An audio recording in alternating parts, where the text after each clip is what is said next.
Les personnages principaux, la boîte à merveilles. Premier personnage, Sidi Mohammed. C'est le narrateur personnage. Il décrit les personnages, relate les événements qui ont marqué son enfance lorsqu'il avait 6 ans.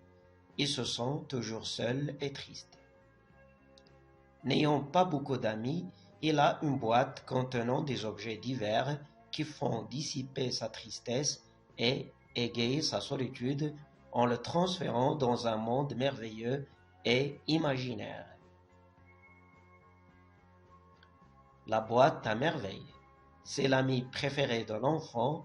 Elle contient plusieurs objets, clous, boutons, petits cadenas, chaînettes en cuivre, cabochons offerts par Rahma, encriers vides. Il l'ouvre lorsqu'il se sent triste ou seul. Lalla Zubida, c'est la mère du narrateur. Elle est âgée de 22 ans seulement, mais elle paraît plus vieille que son âge. Elle parle beaucoup et se vante d'être une shérifa descendante du prophète Mohammed, que le salut soit sur lui. Malgré sa dispute avec Rahma, elle a participé à la recherche de Zineb et à la préparation du repas pour les pauvres. Ma'allim Abdeslam, c'est le père du narrateur, un tisserand d'une quarantaine d'années environ, pieux, calme.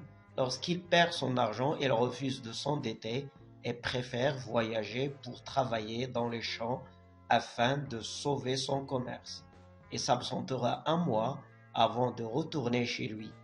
Il sera heureux d'apprendre le divorce entre Moulay Larbi et la jeune fille du coiffeur. Il parle peu et prie beaucoup. Kenza la Chouafa, c'est une voyante très réputée. Elle entretient des relations énigmatiques avec les Jnoun. Son univers fantastique envoûte l'enfant et l'enivre. Elle occupe le rez-de-chaussée de la maison qui prend son nom Dar Chouafa. Ftoma, c'est la plus dévouée et fidèle des disciples de Kenza. Elle a aidé celle-ci à laver le rez-de-chaussée et à étendre des nattes et des tapis usés. Lalla Aïcha, c'est une ancienne voisine et amie de Lalla Zubida. Son mari est Moulay Larbi, qui s'est remarié avec la fille du coiffeur pour avoir des enfants. C'est une shérifa et une femme fidèle. Elle a vendu ses bijoux pour aider son mari à rétablir son commerce. Elle a même pardonné ses ingratitudes. Moulay Larbi, le babouchier, c'est le mari de Lalla Aïcha. Il avait un associé malhonnête et escroc qui s'appelle Abdelkader et qui l'a volé. Il a décidé d'épouser la fille de Abderrahman le coiffeur, mais ce mariage s'est terminé par le divorce à cause des exigences de la fille et à cause aussi de la différence d'âge. Rahma, c'est la femme de Driss Laouad, le fabricant des charrues, et la mère de Zineb, une fille de 7 ans que l'enfant n'aime pas et qui est perdue un jour dans la cour. Rahma a organisé un repas pour les mendiants afin de remercier Dieu d'avoir retrouvé sa fille. Rahma s'est disputée avec Lalla Zubida sur le jour du lessive. Zineb, c'est la fille de Rahma. Elle est âgée de 7 ans.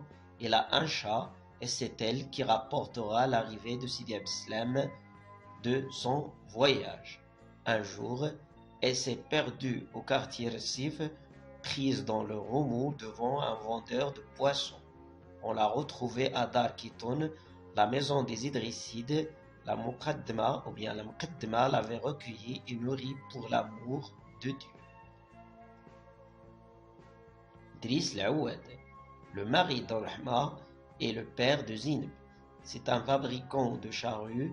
Il a presque le même âge que le père du narrateur. À la fin du roman, il rend visite à Sidi Abdeslam. Il lui raconte le divorce entre Moulay Larbi et la jeune fille du coiffeur. Fatma Bziouia. Il partage avec la famille du narrateur le 2e étage. Son mari Allal est jardinier. Ayant acheté, ou bien après avoir acheté une lampe à pétrole, elle rassure Lalla Zubida des bienfaits et des avantages de la lampe, contrairement aux bougies. Allal le jardinier. C'est le mari de Fatma Bziouia, il travaille comme jardinier.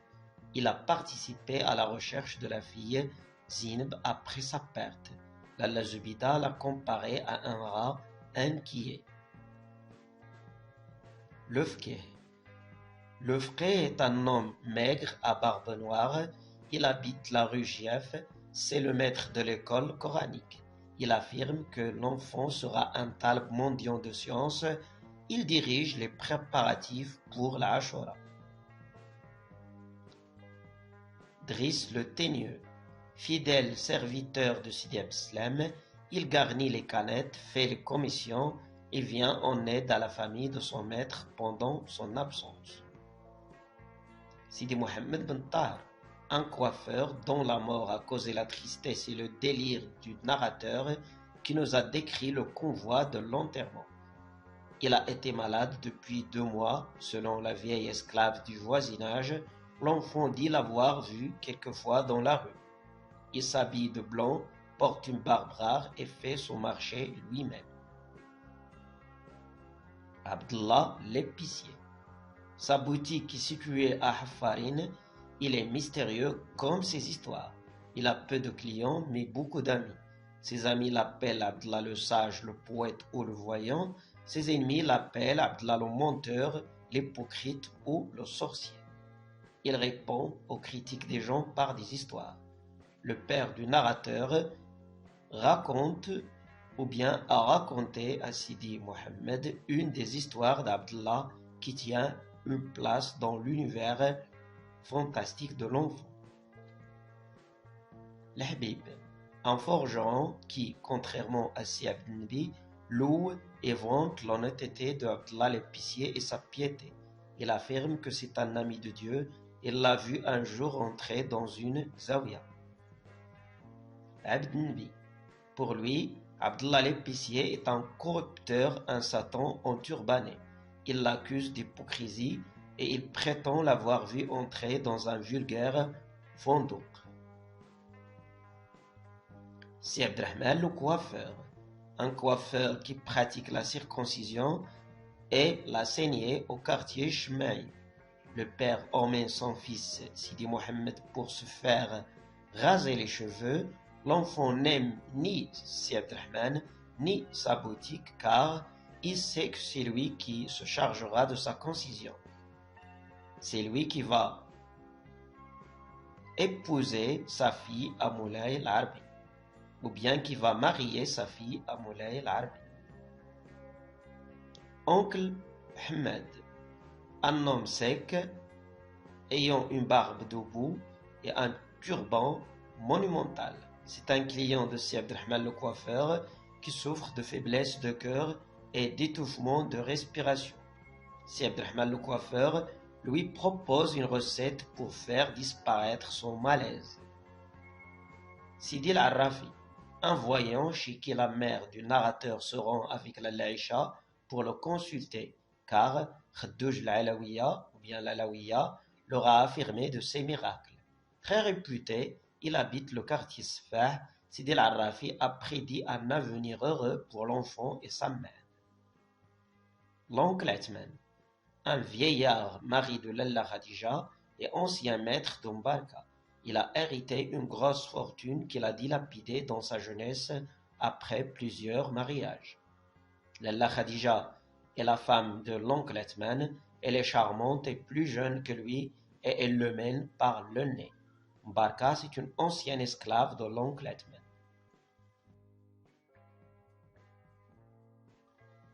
Salem le nègre, un marchand de viande taquiné par l'oncle Atman. Lalla Ftom, c'est la caissière du bain mort, que le narrateur Sidi Mohammed n'aime pas. Sidi Ahmed, un client de Si Abdrahman le coiffeur, il est le fils de l'Hajj Ali al-Marani, marchand de thé dans le quartier Sarah et qui a visité la Mecque 3 fois. Sidi Ahmed est un mendiant de science qui a épousé la fille de Si Omar le notaire, ou bien de Sidi Omar le notaire. Allal Yaqoubi, un enfant d'une dizaine d'années qui, envoyé par le Fqih, rend visite à Sidi Mohammed pour s'informer de ses nouvelles lorsqu'il était malade.